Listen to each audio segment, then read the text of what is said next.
always talk about how awesome our keyboards are. But what do you have to say? The Dygma Raise keyboard reached the hands of customers in late 2019 and has been in big demand ever since. So much so that we've decided to improve it massively and release a second version, the Raise 2. This time with integrated tenting, reverse tilting, fully wireless, and a whole lot of other features. The last few weeks, I was able to meet some of the people from our awesome community, the Dygmates, who were super happy to talk about their experiences with the Raise.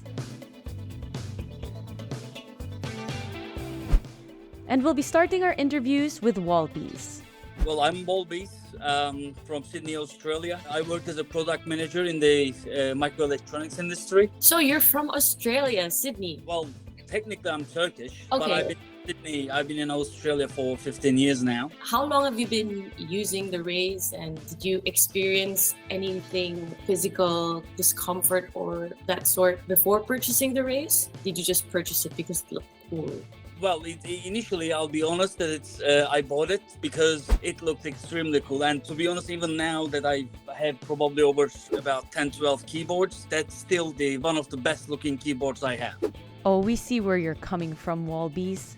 We really do. I'll be honest, one of the reasons actually I've also gone back to using back to Raise again. I am quote unquote trying to write a book. Nice, congratulations on your endeavor. It would take me a very long time, but still more trying to get used to the more comfortable type of writing. I mean, as you can see, I'm a big guy.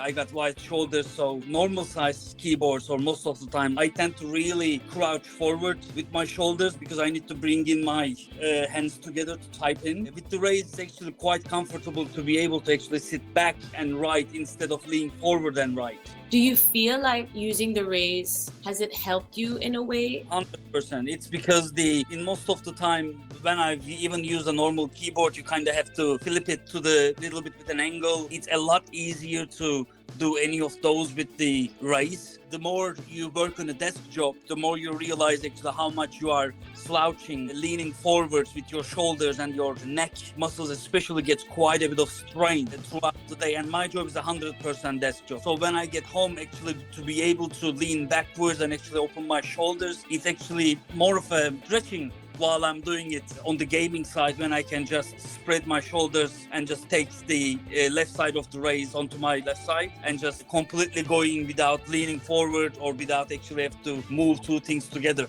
How long did it take you to transition when you first got the Raise? Oh yeah, it took me probably a little bit over a month to get used to it. But before the Raise, I've never used a split keyboard before. It was all traditional ways, just a single one. Just using it as long as you can actually remember, find a comfortable position on the wrist pads. It's going to stay on that position. Your fingers is just going to move. Once you find that, then it's a lot easier to type and remember where to press. Hi, Massimiliano. Hi, fellow Dygmates. I'm Massimiliano from Pisa, and I'm a software developer. So did you experience any pain or issues before using the Raise? And how long did it take you before you got rid of the discomfort? So the Raise was the keyboard that helped me solve my pain problem to the back and to the side. It didn't disappear because it had to recover from years of this position. After 3 weeks, it was noticeably lighter, less strong, and I understood that the reason why was the ergonomic position, and I almost immediately opened the Raise to shoulder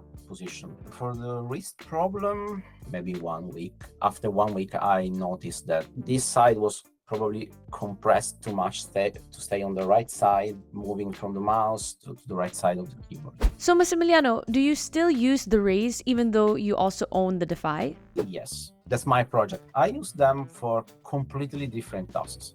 I don't know why I learned to touch type on the Defy, but I can't touch type on staggered keyboard like the Raise. Don't ask me why. Usually when I'm gaming, I prefer using the Raise. Probably because the thumb buttons where I expect them to be, and I can easily recognize them using the touch. While with the Defy, there are like too many of them. How long has it taken to transition from the Raise to the Defy? Less than 1 week. I mean, I was not fast after 1 week. I was not fast at all. But the real problem was not learning how to touch type. The real problem was I had fewer keys on the right side of the right half of the keyboard. So I moved some of these keys to the internal column of the right side and to the internal column of the left side. So the real problem was not just learning how to touch type, but learning to touch type and at the same time remembering where those keys were moved. I do as much as I can using shortcuts with the keyboard. In my brain, there is the technique and position and movements for touch typing, and then there are key combos. Key combos are a separate box. I have to try something like one hand on the rise and one hand on the defy. The right hand must be on the rise because otherwise I miss some keys, but I want to try that. That's so difficult though, because they're two different. No, they are two different boxes. Because one is touch typing, the other one is Gamer type. Yes, that one. I want to try while working mix the two keyboards. As you may or may not know, we make all our keyboards hacker friendly, and we're always curious about what our creative Dygmates can do with their Raise or their Defy. For example, now I have the Raise not configured right now, but for example, the Raise has this part with LEDs, and I use LEDs as notification, like I have a new mail or the boiler is starting up. Notifications when he has an email or if his boiler starts up? Now that's something we haven't heard of before. I'm Ryan Johnston. I work as an IT cloud architect, and I've been using the Raise for about 4 years now, and a new user of the Dygma Defy. I am here in upstate New York, Rochester to be specific. I'm originally from Louisville, Kentucky, home of the Kentucky Derby. Cool. All right. The Raise has really helped me in a lot of my typing habits, improving my workflow. It helps me write scripts faster so that I have more time to test them and run them. And it's really helped my ergonomics. I don't have as much pain in my wrists or in my pinkies, so that's always helpful. And then especially with gaming as well, having the wrist pads has been extra helpful because I have found that even switching back to, say, a regular keyboard, it's more stressful on my hands. Ah, that's really good to hear. I'm really happy that it's helped you. So for gaming, I assume that you also remove the other half, or do you just set it aside? I actually normally clip the keyboard together because it's still, being a 60%, I still have a lot of desk space. And I know professional gamers with their full size like to really spin the keyboard. They'll tilt it, yeah. Every time I see that, I cringe because I'm just like, how can your hands work that way? Right? With the Raise, I don't really have to because you have the wrist pad and my hands just fall straight on the keys I need, and it's really comfortable. And having the other half attached helps me remember if I didn't remap a key, I can still reach it. So I've done a lot of typing, a lot of sitting at the desk for many hours, dealing with administration. So it's kind of like acknowledgement of, I'm probably going to have issues with my hands. Let's try to minimize that as much as I can early on. I was all in, and once I got it in person, I haven't really switched to any other keyboards for work. And now I have the Defy, so this guy is always on my desk. So do you use both? Like, do you switch? Because actually, first of all, I didn't know that you were an OG backer, so I'm really happy. We call you guys the OGs because... What's OG? Okay.